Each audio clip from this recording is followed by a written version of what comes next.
Okay, fifth graders, we are starting chapter 2, section 1. And as sort of a review, I want you guys to do this page here that you see. And it is, oh, my phone's ringing, but I'm going to turn it down. There we go.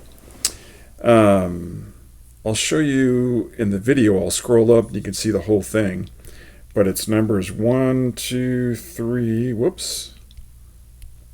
1, 2, 3, and then 4, 5, 6, 7, 8. So I want you guys to do all those, and I'll ask questions tomorrow as to what the answers are. I'll see what you guys come up with. So then let's start into the lesson here. This is, I don't have a page number, but it is 2-1. So they're talking about the associative property. And with the associative property, you can change the grouping of addends. And when they say addends, they're talking about numbers that you're adding together. Okay? You can change the grouping and it's not going to change the value. And changing the grouping, they're talking about parentheses. So look at this first example here. It's 11.45 plus 3.39 plus, and then outside the parentheses is 9.55. Well, look what they did here. They changed the grouping symbols. They changed the parentheses. Instead of being around the 1145 and the 339, they changed it around the 339 and 995. And it's not going to change the answer. It's going to be the same. That's the associative property. The commutative property lets you add two decimals in any order. In other words, 1145 plus 339 is the same thing as 339 plus 1145. That's the commutative property. Okay? And you guys will be dealing with that here in this section in 2.1. Let's move up a little bit. It says you can use the commutative property to change the order. And so they give us an example here. And 1145 plus 339 plus 995. And look what they did here. This is what they changed. Instead of the 339 first, the 955 is first. And that's not going to change the answer. The answer will be the same. And it says you can use the associative property to change the grouping. And so again, they changed the parentheses. All right? Or it's around two different numbers. And then it talks about compatible numbers. And let's see here. It says add 1145 and 955 first because they are easy to compute mentally. What they should point out here is that 45 plus 55, that's $1. And so we're just going to put a little 1 here, and then all we have to add is 9 and 11. What's 9? What's 11 plus 9? That's 20. And so 20 plus 1 equals $21. There's your answer. Let's see here. And then it's got 21 plus 339 equals 2339. And that's the total cost. So then down here, convince me, it says use mental math to find the sum. Explain your thinking. Jim earns $22.50, $14.75, and $8.50. So mental math. And I would do that with my class every morning. And if we go back to the classroom eventually, you guys will be experiencing mental math with me. And so there's some things we can look at right away here, and it makes it a little bit easier. Look, there's a 50, and there's a 50. What are those two 50s? Well, that's 1. Now what do we have left? We have the 75 cents, but we'll worry about that in a minute. So we have a $22 and $14 and $8. Well, what's 22? What's 22 plus 8? That's 30. Okay? And then what's 30 plus 14? Well, 30 plus 10 is 40, plus 4 is 44, plus one more is 45. And what's the one thing we didn't touch on yet? The 75 cents. So what did I say? 45.75. And I did all that in my head. So using compatible numbers is a great way to do mental math. And this section is all about, mental math for the most part. Let me give you another example here. Here's three numbers I wrote just right off the bat. 17 plus 15 plus 18. Okay, now there isn't necessarily one right way to do the mental math. There's several ways you might look at it. But what if I added 3 to 17? What would that be? That'd be 20, right?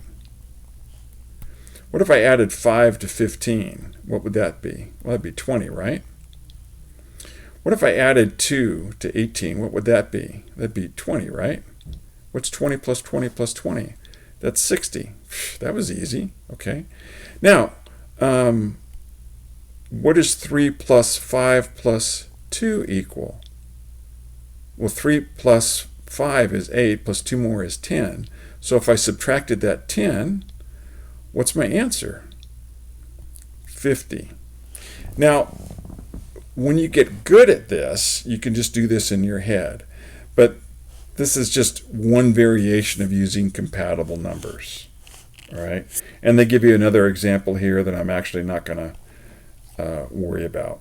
So let's just jump into the guided practice here. It shows how to use compensation to add 318 and 650. Oh, actually, I take that back. My bad. They're talking about compensation, not in the previous page here. It was compatible numbers, so I need to explain compensation to you. With compensation, adjust one or both numbers to make the calculation easier, which is kind of what I touched on over here, all right, except it was three numbers. Then adjust the difference or the sum to get the final answer. And that's really kind of what I was doing, except it wasn't just two numbers, it was three numbers. And they do give you an example here that I'm not going to bother to go over to save on time here. So let's go back to the guided practice here. It says, show how to use compensation to add 318 and 650. You know what I would do? I would add 2 cents. And so I would make that 320. And now I'm going to add 650. Okay, what's 3 and 6? That's 9. And what's 0.20 and 0.5? That's 70 cents. So it's $9.70. Okay, and you can see how I did that. There isn't just one right way to do this. Everybody might do it a little bit differently, as long as you make it easier for yourself. All right? It says use properties to rewrite the expression to be easier to solve and explain.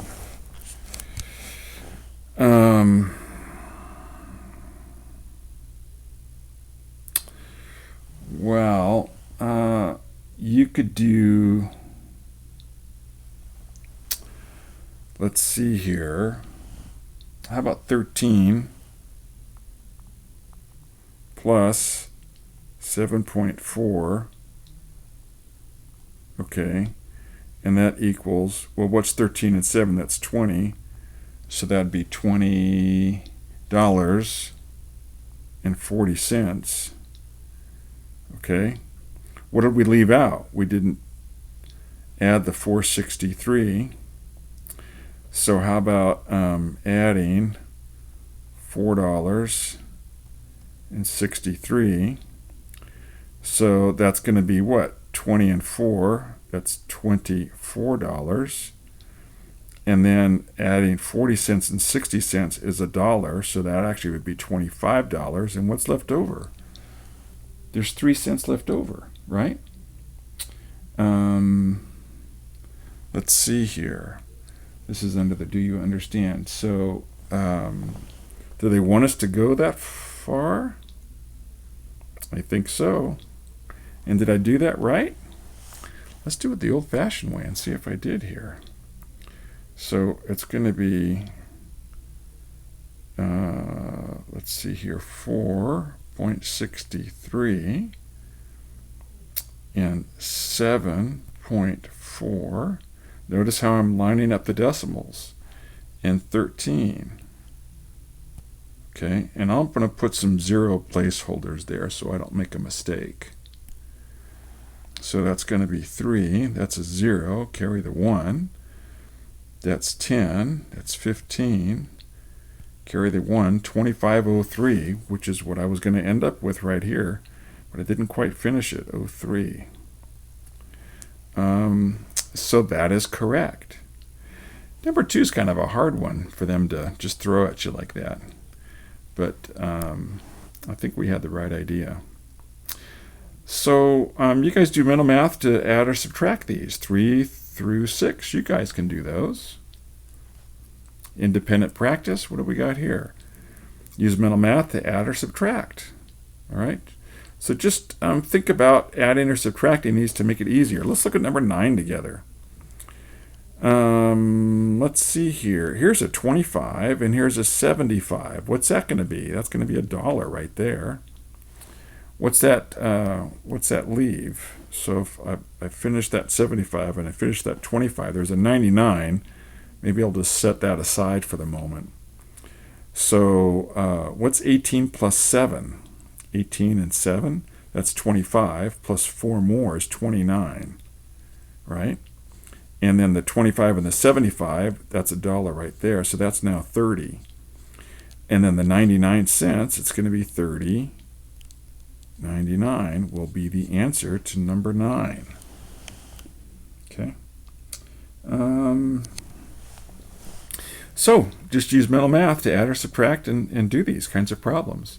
Let's look at the problem solving. Last page here. And then we'll end this video here.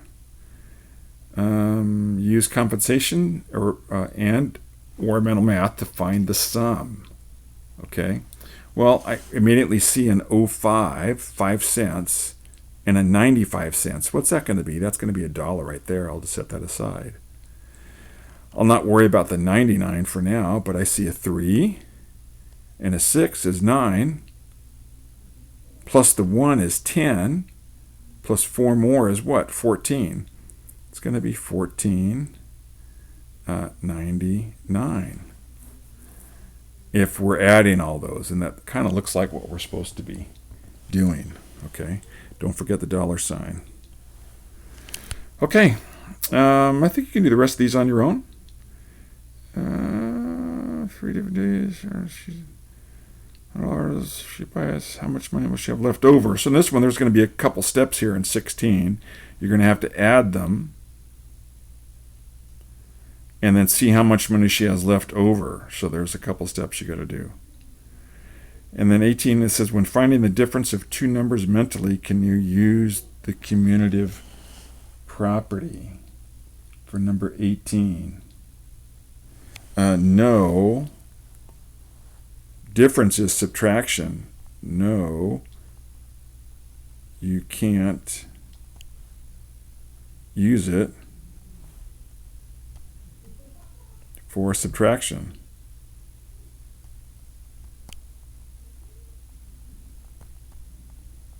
Okay.